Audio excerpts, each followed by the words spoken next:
মুখ্যমন্ত্রী মমতা বন্দ্যোপাধ্যায়ের উদ্যোগে লোক সংস্কৃতি ও আদিবাসী সংস্কৃতি কেন্দ্রের আয়োজনে ও পূর্ব বর্ধমান জেলা তথ্য ও সংস্কৃতি দপ্তরের সহযোগিতায় পূর্বস্থলী ১ নম্বর পঞ্চায়েত সমিতি ও শ্রীরামপুর পূর্বস্থলী সংস্কৃতি ও ইতিহাস পরিমণ্ডলের ব্যবস্থাপনায় আজ পূর্বস্থলী ১ নম্বর ব্লকের নজরুল মঞ্চে জেলা ভিত্তিক লোকশিল্পীদের সম্মেলন অনুষ্ঠিত হলো। আজকের এই সম্মেলনে উপস্থিত ছিলেন পশ্চিমবঙ্গ সরকারের প্রাণী সম্পদ বিকাশ দপ্তরের মন্ত্রী স্বপন দেবনাথ। উপস্থিত ছিলেন পূর্ব বর্ধমান জেলা পরিষদের সভাধিপতি শ্যামা প্রসন্ন লোহার, পূর্ব বর্ধমান জেলা তথ্য সংস্কৃতি দপ্তরের আধিকারিক রামশঙ্কর মণ্ডল, পূর্ব বর্ধমান জেলা পরিষদের শিক্ষা তথ্য সংস্কৃতি ও ক্রীড়া কর্মাধ্যক্ষ শান্তনু কুনার, পূর্ব বর্ধমান জেলা পরিষদের কর্মাধ্যক্ষ আরতি খান। উপস্থিত ছিলেন পূর্বস্থলী ১ নম্বর ব্লকের সমষ্টি উন্নয়ন আধিকারিক সঞ্জয় সেনাপতি। অনুষ্ঠানের শুরুতে বিভিন্ন পোশাকে সজ্জিত লোকশিল্পীদের নিয়ে শ্রীরামপুর গ্রামে একটি বর্ণাঢ্য শোভাযাত্রার আয়োজন করা হয়। এরপর শ্রীরামপুর ১ নম্বর ব্লকের অন্তর্গত নজরুল মঞ্চে মূল অনুষ্ঠানটি অনুষ্ঠিত হয়।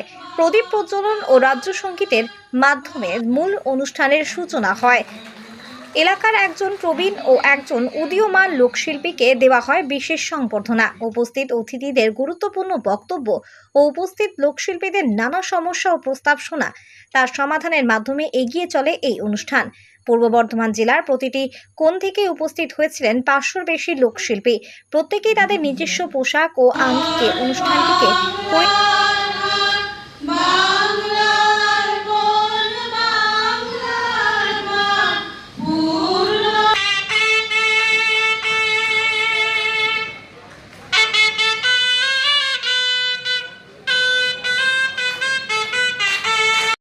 করে ৭০০ লোকশিল্পীরা পরিচয়পত্র এবং সম্মানিতা পাবে।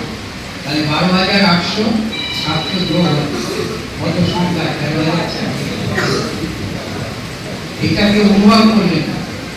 কিন্তু এখন অনেকে বলবে আমি দরখাস্ত দিয়ে রাখছি, ৫ বছর আগে পাই নাই, সেটা যোগাযোগ করো, সেটার কথা ৭০০ পেল। তার মধ্যে আজকে মাধ্যমিকে টোকন দেওয়া জেলা পরিষদের সভাপতি তুলে দেবেন, সমাপোষণ শান্তনু তাই তো মাসি মানে সানাই আছে তাই তো একদিন টপ পেলে আমি তাদের নতুন নথিভুক্তের কাজ অলরেডি চলছে। ইতিমধ্যে আমাদের পূর্ব বর্ধমান জেলায় এই সরাসরি মুখ্যমন্ত্রীর মাধ্যমে আবেদনের ভিত্তিতে প্রায় ৭০১ জন লোকশিল্পীকে আমরা নতুন করে নথিভুক্ত করতে পেরেছি, যেটা আমাদের পশ্চিমবঙ্গের মধ্যে কিন্তু সর্বোচ্চ। পশ্চিমবঙ্গের মধ্যে সব থেকে বেশি আমাদের পূর্ব বর্ধমানে এই সরাসরি মুখ্যমন্ত্রীর মাধ্যমে নতুন শিল্পী নথিভুক্ত করা হয়েছে এবং ৭০১ জন শিল্পীর মধ্যে বেশি জন শিল্পীকে আমরা তাদের পরিচয়পত্র প্রদান করতে পেরেছি। এবং এই আজকে এই শুভ দিনে আমাদের যে সম্মেলন লোকশিল্পীদের, সেই মঞ্চ থেকে আমরা চাইব আমাদের আজকে কিছু শিল্পীকে যাতে পরিচয়পত্র তুলে দিতে পারে। তো আমরা প্রথমেই দেখে নিচ্ছি উজ্জ্বল হাজরা মহাশয়কে। মাননীয় মুখ্যমন্ত্রী মমতা বন্দ্যোপাধ্যায়ের ঐকান্তিক উদ্যোগে এবং আমাদের তথ্য সংস্কৃতি বিভাগের আদিবাসী সংস্কৃতি এবং লোক সংস্কৃতি যে আয়োজনে এবং পূর্ব বর্ধমান জেলার তথ্য সংস্কৃতি দপ্তরের সহযোগিতায় এবং পূর্বস্থলী ১ পঞ্চায়েত সমিতি এবং শ্রীরামপুর পূর্বস্থলী যে সংস্কৃতি চর্চা কেন্দ্র আছে তাদের ব্যবস্থাপনায় আজকে আমাদের যে একদিনের লোকশিল্পীদের সম্মেলন, এই সম্মেলনে আমরা ৫০০ লোকশিল্পীকে ভিন্ন জেলার ভিন্ন প্রান্ত থেকে ডেকেছি এবং সেখানে ভিন্ন আঙ্গিকের লোকজনই আছে এবং এই সম্মেলনের মাধ্যমে আমরা তাদের যে সুবিধা অসুবিধাগুলো আমরা যেমন শুনবো এবং তেমনি আমাদের দপ্তরে কাজ করতে গিয়ে তারা কীভাবে আরও ভালোভাবে কাজ করতে পারে সেই কথাটা আমরা ভাবব।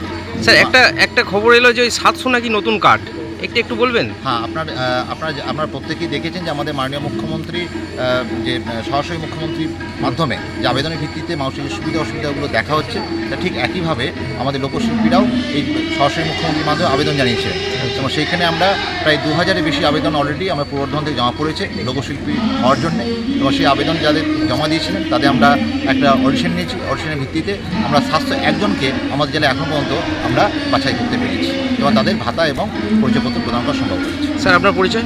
রামশঙ্কর মণ্ডল, জেলা তথ্য ও সংস্কৃতি আধিকারিক।